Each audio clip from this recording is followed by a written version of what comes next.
Good afternoon. Just making sure my technology was up before I started speaking with all of you. Welcome. This is my St. John's Lutheran Church in New Franklin, Minerva address. Here I am the interim pastor. I am also the administrative pastor at St. Paul's Lutheran Church in Alliance, Ohio. So welcome and thank you for joining me. Today, I wanted to talk a little bit about motivation and how we obtain some motivation, especially if you aren't going to work and having a reason to get up in the morning and be somewhere to do something. So for those of you with kids, sometimes the motivation is for you to get yourself going so you can get them going with their schoolwork.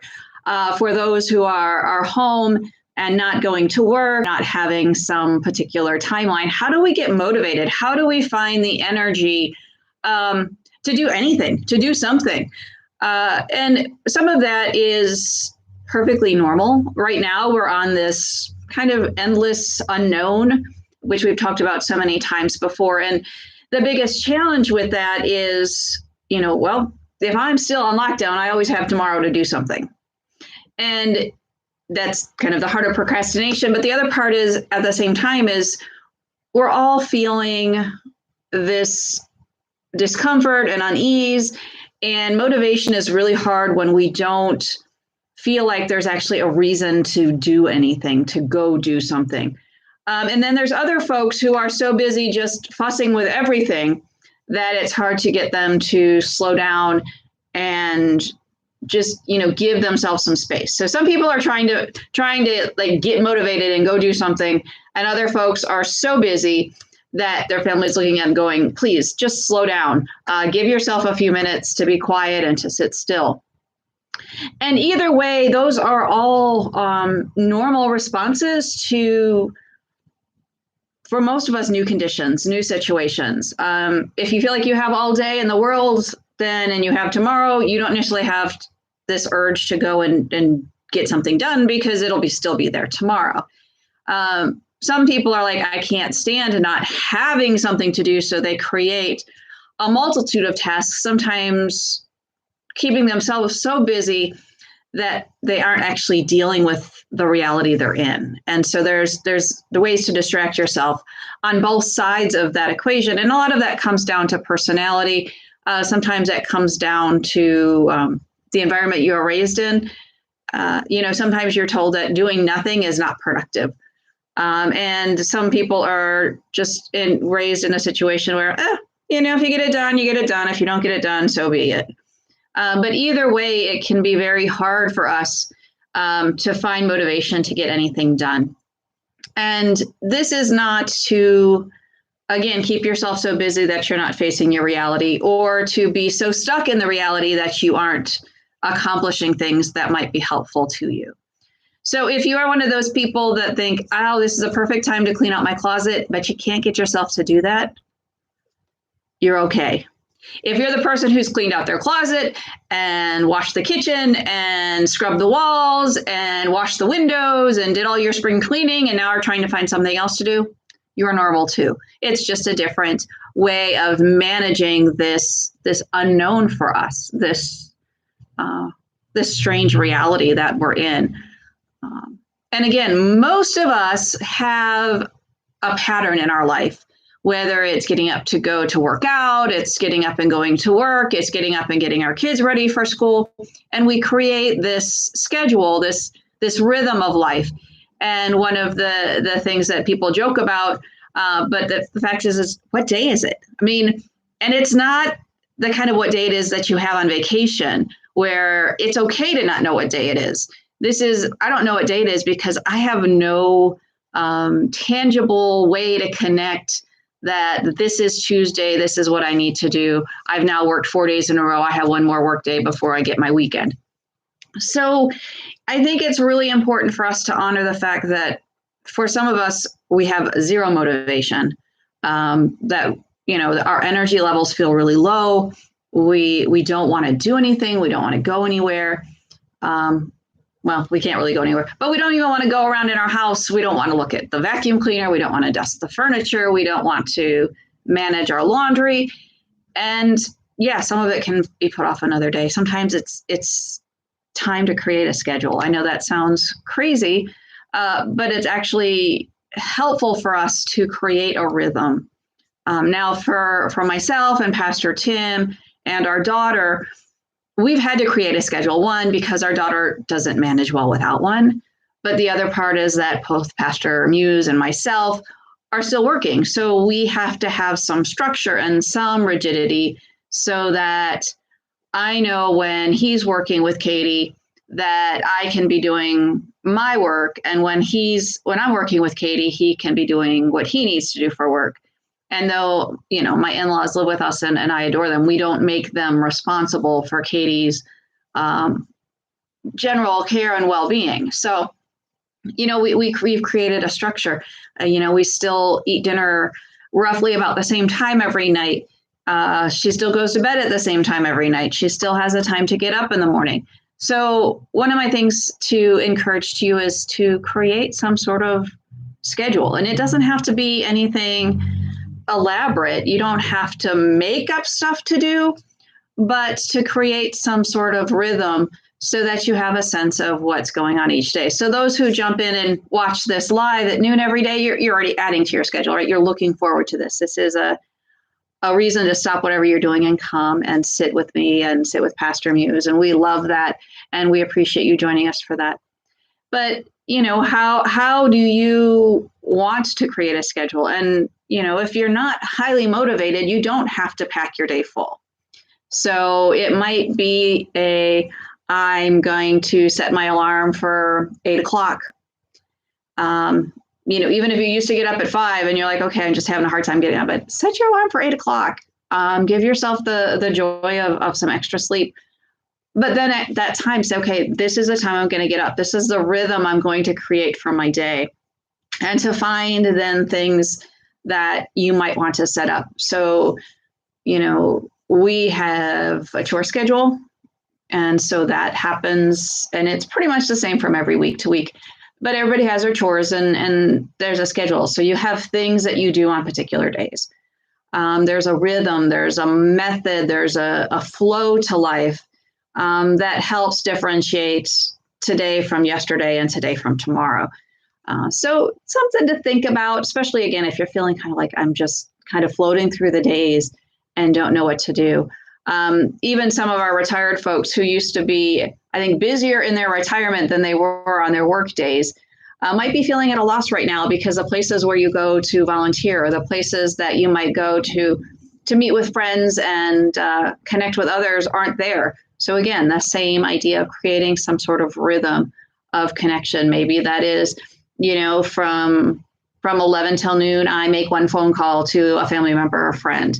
It could be, okay, I'm getting up at 8:00. I'm going to have my first cup of coffee or tea, and then I'm going to be in the shower by 9. And you give yourself that rhythm and you say, okay, after that, I'm going to do this. Or maybe you don't want to shower at 9:00. Maybe you're like, okay, today's, dusting and vacuuming. I want to do all that first and then get my shower.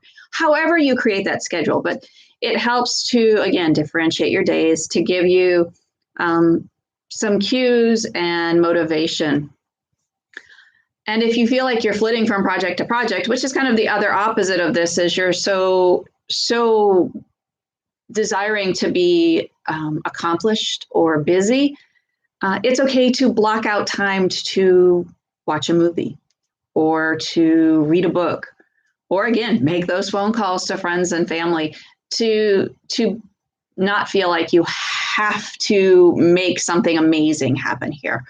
One of the first things that as this stay-at-home order started is, all these people like, and so did this when they were under quarantine, and so did that. And sometimes for us, it's a matter of, I got through this day. That's my success for the day. I took my shower, I ate 3 meals, and I went to bed before 2:00 in the morning. Like that can be your measure of success. You don't have to invent something amazing. You don't have to learn a new language. If you choose to, you may, but you don't have to. Like there's no right way or wrong way to do this, because what it is it's what helps us to connect ourselves, to find a center and a balance. And I think Pastor Muse and I have said this many times. We are all walking through this pattern together, but none of us are walking the same rhythm and pattern. So it's okay if you have a friend who's completely like tore up their garden and are getting ready to plant something new. And it's okay if you're not in the mood to do that right now because, you know what, I don't want to sit in the wet mud and rainy weather. It doesn't matter because this isn't about you doing it right. It's about you doing it that's healthy. And that's really the key here is what is healthy for you. And if keeping busy is healthy for you, that's great. I would encourage rest and downtime and reflection. If all you're doing is sitting around, that might not be the healthiest thing either, but if it's where you need to be, then honor that. But if you find yourself at one of the extremes, like I really just can't find a place of center in this, then I'm going to encourage you to reach out to myself or Pastor Tim. Let us walk you through that. Let us help you find that center and balance. What is going on? If you're feeling depressed, I mean, like depressed, not just, okay, I'm feeling a little off, but really feeling like you're lost, then definitely reach out to us because we want to help you with that. And there are practical steps we can do to kind of, again, find a balance for you. And if you're feeling hyper and you just feel like you just can't slow down, again, may not be the healthiest thing, and reach out to us and we can talk about, again, a pattern that gives space for self-reflection and care to create and support downtime. Again, the extremes are never healthy, but it's that somewhere balanced in the middle. And again, we're more than happy to help you journey through that. That's part of our purpose and role in our communities and in your lives, is to help you find as much mental and spiritual and emotional health as well as spiritual health during this time. So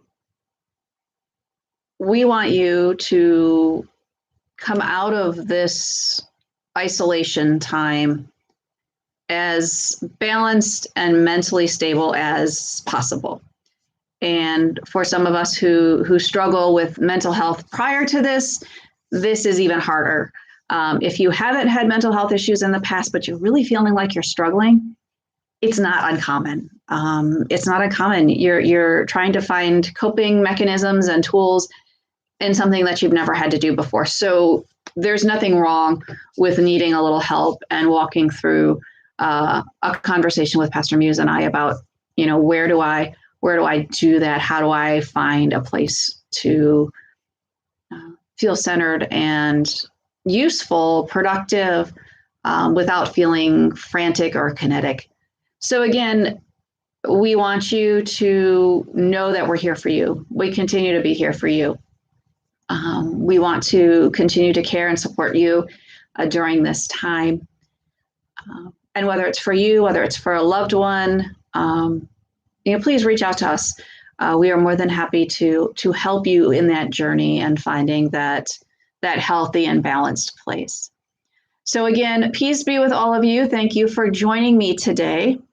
Reminders, service is Sunday at 11 a.m. for St. Paul's. And for those who are calling in on the phone conference from St. John's. And then St. John's service is a pre-recorded service that will post on our Facebook page at 10:30 on Sunday morning. So we look forward to hearing from you.